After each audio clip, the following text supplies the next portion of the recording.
안녕하세요, TWM 스트랩입니다. 오늘 소개할 제품은요, 티소 PRX라는 모델입니다. PRX는 건판, 흰판, 청판 이렇게 출시되어 있고 오토 모델도 이제 출시 예정이 있죠.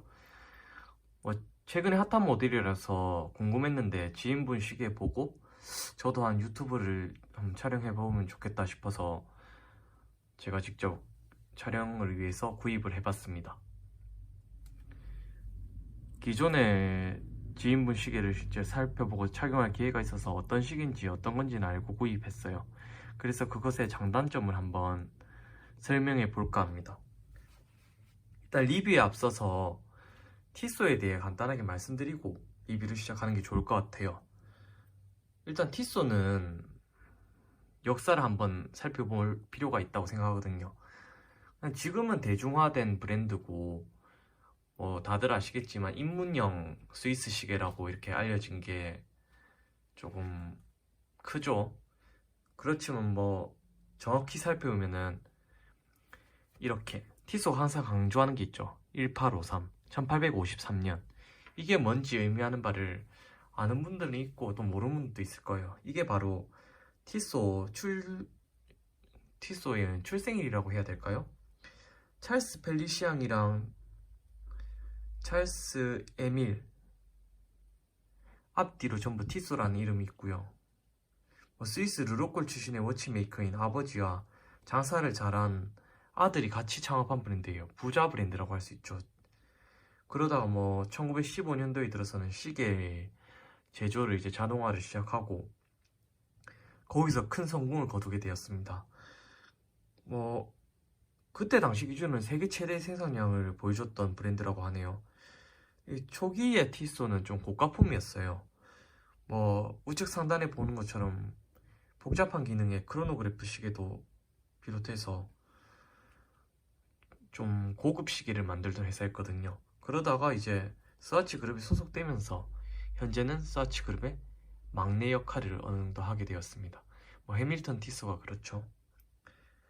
그리고 막내라고 하지만 정말 많은 스테디셀러를 가진 강한 브랜드라고 볼 수 있습니다.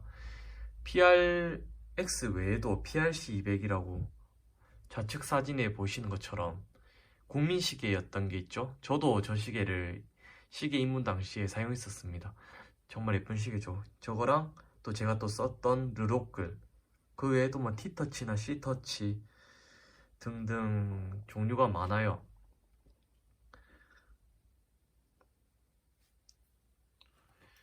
역사는 이 정도를 보면 될 것 같고요. 리뷰에 앞서서 이제 마지막으로 간단한 시계 스펙은 살펴보고 리뷰를 시작하도록 하겠습니다.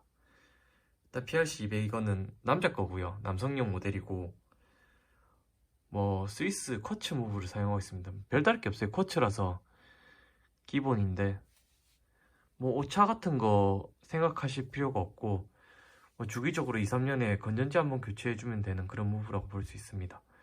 다만 데이트 창도 있고요. 약간의 뽑기운이 따른다고 하지만 핸즈 정렬 같은 게 약간씩은 차이는 있습니다. 이거는 감안하셔야 돼요. 고가 쿼츠가 아니기 때문에. 그리고 소재는 36L 스테인리스 스틸이고 방수는 10m고 사파이어 크리스탈이 사용됐고요. 케이스는 40 곱하기 40입니다. 러그 투 러그는 한 52 정도 되는 것 같고요. 러그 투 러그가 조금 긴 편은 아닌 것 같은데 이게 반간이라고 하는 분들도 있어요. 왜냐면 이게 케이스를 측면에서 보시면 이게 접히는 구조가 아니거든요. 그래서 손목이 얇은 분들에게는 조금 큰 시계로 느낄 수 있어요. 보통 17 후반에서 18 정도 되면은 딱 예쁘게 찰 수 있고요. 그 이상 손목이라도 이제 거기서는 이제 더 예쁘게 찰 수 있고 그렇습니다. 난민 손목이라고 하죠. 거기에는 아마 좀 힘들 것 같고요.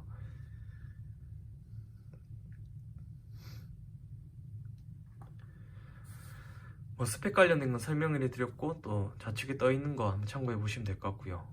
이제 제가 착용해 보면서 장단점을 한번 말씀해 보도록 하겠습니다. 가로 세로 40이라고 하니까 크게 느껴지진 않죠. 그리고 썰레이의 빛 반사 다이얼이 상당히 매력적입니다. 그리고 브레이슬릿 마감, 빛 반사가 장난 아닌 것 같죠. 약간 디자인 자체를 보면은 뭐 최근에는 뭐 로열 오크 스타일인 것 같다, 뭐 그 외에도 뭐 제럴드 젠타의 디자인 같다, 뭐 등등 여러 평이 있습니다. 아마 그들로부터 영향을 안 받지는 않은 것 같아요. 디자인 자체를 보면 그런 것 같고. 근데 제가 이 모델을 봤을 때 가장 처음에 떠올랐던 게, 좌측 사진을 보면은 롤렉스 오이스터 커츠라는 모델이 있어요. 롤렉스에서도 커츠를 만들었거든요. 아실 분은 아실 거예요. 70년대에 나왔던 모델이고 그 당시에 정말 고가의 제품이었거든요. 서브마리너보다 더 훨씬 비쌌고, 뭐 지금은 그 상황이 역전되었지만 커츠는 한때는 뭐 혁신 기술의 상징이었거든요, 시계에서. 어쨌든 그렇게 나왔던 롤렉스 오이스터 커츠와 상당히 닮은 모습을 보여줍니다. 좌측의 사진과 한번 비교해보세요. 진짜 비슷하죠? 네, 저도 그래서 궁금해서 이제 리뷰용으로 샀던 거예요. 방수는 100m로 동일한데 이렇게 스냅백 방식이에요. 뚜껑으로 닫히는. 그럼에도 불구하고 또 스크류도 보시면 아시겠지만 여기 각인된 부분, 이게 그냥 푸시 용도예요. 그냥 넣고 빼는 거. 그럼에도 방수 100m라 케이스 가온 기술이 좋긴 한가 봅니다. 요즘에는 또 메이저 브랜드의 장점이라고 할 수도 있죠. 파란 색깔 다이얼에 바 인덱스 그리고 로고들이 깔끔하게 되어 있고 PRX라고 딱 되어 있는데, 이게 없었으면 좀 심심할 수도 있는데 이렇게 PRX가 있으니까 위아래 무게감이 딱 나눠지는 것 같아서 딱 좋습니다. 그리고 썰레이 색감이 약간 롤렉스 옛날에 에어킹 모델 그 다이얼 색이랑 좀 비슷한 것 같아요. 색감이 진짜 예쁘게 나왔어요. 아마 이 다이얼 색감 보고 많이들 구입하신 것 같습니다. 다이얼 설명이랑 드렸고, 또 이제 케이스 설명도 드려야겠죠. 측면 모습입니다. 이 모델은 유광과 무광이 조화롭게 잘 되어 있어요.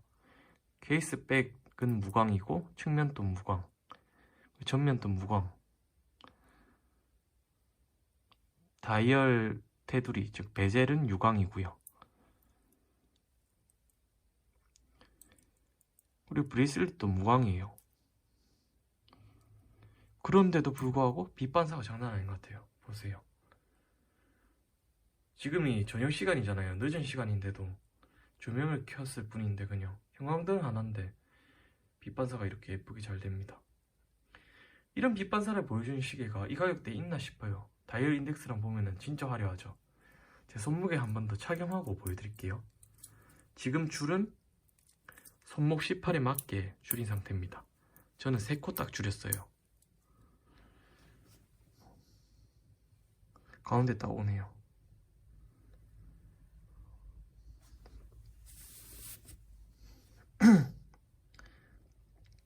손목 18에는 대충 이런 느낌입니다.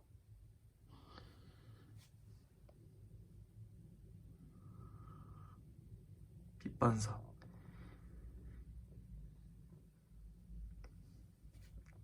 가격 대비 마감은 상당히 훌륭한 것 같아요.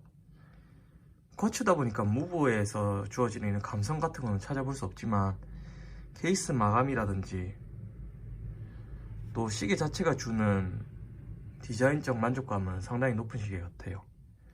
평소에 뭐 줄지를 좋아하는 저로서는 솔직히 소장 욕구를 많이 떠들이긴 하지만, 시계를 원탑으로 차거나 아니면은 줄질하는 시계가 따로 있고 그냥 편하게 줄질 없이 쭉 차는 투러치가 필요하다, 이러면 이 모델이 괜찮을 수도 있습니다. 하지만 여기에 줄질을 원한다고 하면 너무나 제한사항이 많고, 구조를 보니까 이제 이 줄을 빼고 맞춤을 한다고 하더라도 좁고 뭐 제한사항이 많을 것 같습니다. 그래서 어댑터 같은 게 나오면 좋은데 아직 안 나온 것 같아요. 참고 바랍니다. 제가 약간 코가 지금 맹맹하거든요. 코감기가 조금 온 것 같은데 양해 부탁드립니다. 브레이슬릿 마감이랑 또 받고 살펴봤어요. 케이스백도 보고 차용감은 상당히 좋은 편입니다. 한번 두께를 한번 살펴보겠습니다. 이 차용감의 두께가 주는 영향이 크거든요. 두께는 역시 얇습니다. 대충 10.7을 하는데 11이라고 보면 될 것 같아요. 두께 10.7, 대략 11, 1.1cm 정도 내라고 보면 될 것 같아요. 10.7mm에서 1.1, 상당히 얇죠. 기계식 시계와 다르게 쿼츠가 가지는 장점이 얇은 두께에도 있는데 100m 방수를 구현했음에도 불구하고 그래도 조금 제 기준에는 얇은 두께입니다. 맨날 롤렉스를 차서 그런가 모르겠어요. 서브마리너 같은 거 차다가 여기서 봐서, 물론 만약 카시오 달레반 시계라고 할 수 있는 이 녀석과 비교하면은 정말 두꺼운 시계가 되겠지만 이 정도면 저는 만족하는 두께입니다. 버클 부분은 버터플라이 방식으로 되어 있고요. 솔직히 브레이슬릿은 마감이랑 괜찮은 것 같은데 왜일까요? 너무 가벼운 느낌이 좀 들긴 합니다. 좀 가벼워요, 느낌이. 찰랑찰랑거리는 느낌 빈티지하기도 한데 이게 아마 호불호는 탈 것 같긴 해요. 또 밴드 방식은 보자, 이게 핀 방식이에요. 제가 하나 보여드릴게요. 여기 십자가 이렇게 표시 보이시죠? 좌측으로 찔러서 빼는, 망치로 두드려서 빼는 핀 방식이고, 내부에 뭐 핀이나 이런 건 없이 엄청 단순하고 오래된 방식입니다. 저가 시계에 많이 쓰는 방식이기도 하고 옛날 빈티지 시계에서 많이 쓰는 방식인데, 티소가 이걸 채용했다는 것 자체가 좀 빈티지 복각한 느낌을 더 주고 또 원가도 절감하고 그런 목적이 있지 않을까 싶기도 합니다. 뭐 이건 제 개인적인 사견이고요. 어쨌든 지금까지 이제 다이얼, 케이스나 마감에 대해 설명드렸고 브레이슬릿도 간단히 살펴보고 했는데, 이제 장단점을 한번 정리해보고 글을 정리하는 게 맞을 것 같아요. 장점, 저렴한 가격. 리테일가가 45만원이에요. 뭐 45만원의 스위스 시계를 가진다는 거는 메리트가 있죠. 요즘엔 마이크로 브랜드, 뭐 중국, 홍콩, 뭐 기타 뭐 여러 외국에서 나온 그런 브랜드 제품도 4, 50은 기본 하잖아요. 더 비싼 것도 많고요.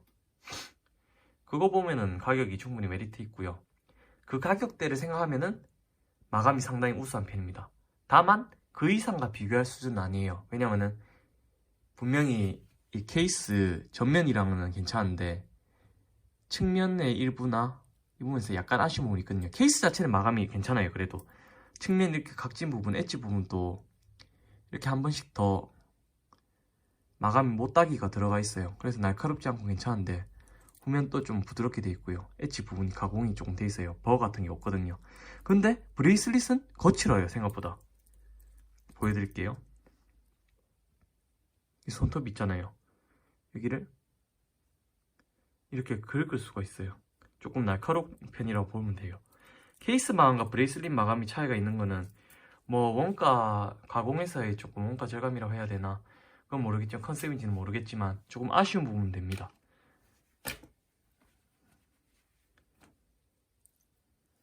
또 이것저것 브레이슬릿은 이렇게 퀵 릴리즈 방식으로 양쪽으로 떼서 뺄 수가 있는데 손으로 하기에는 잘 어렵고요. 뭐 드라이버 같은 걸로 해야 될 것 같습니다. 양쪽이는 눌러서 빼면 되는 방식이에요.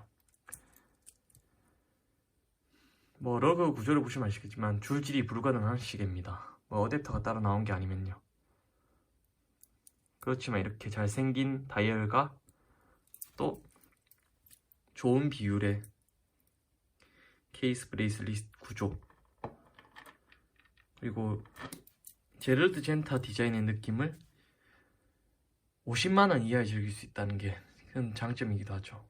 이렇게 장단점을 여러 개 이제 말씀드렸는데 살피면서 말씀드리다 보니까 뭐 순서대로 말씀드리지 못했네요. 제가 이거를 뭐 편집하고 이렇게 말한 게 아니니까. 그걸 정리하면은 좌우측에 이렇게 장단점이 나오실 거예요.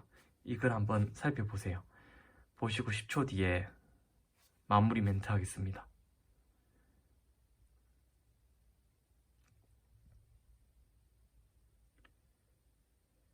네, 오랜만에 시계 리뷰로 티소 PRX를 소개할 수 있었는데요.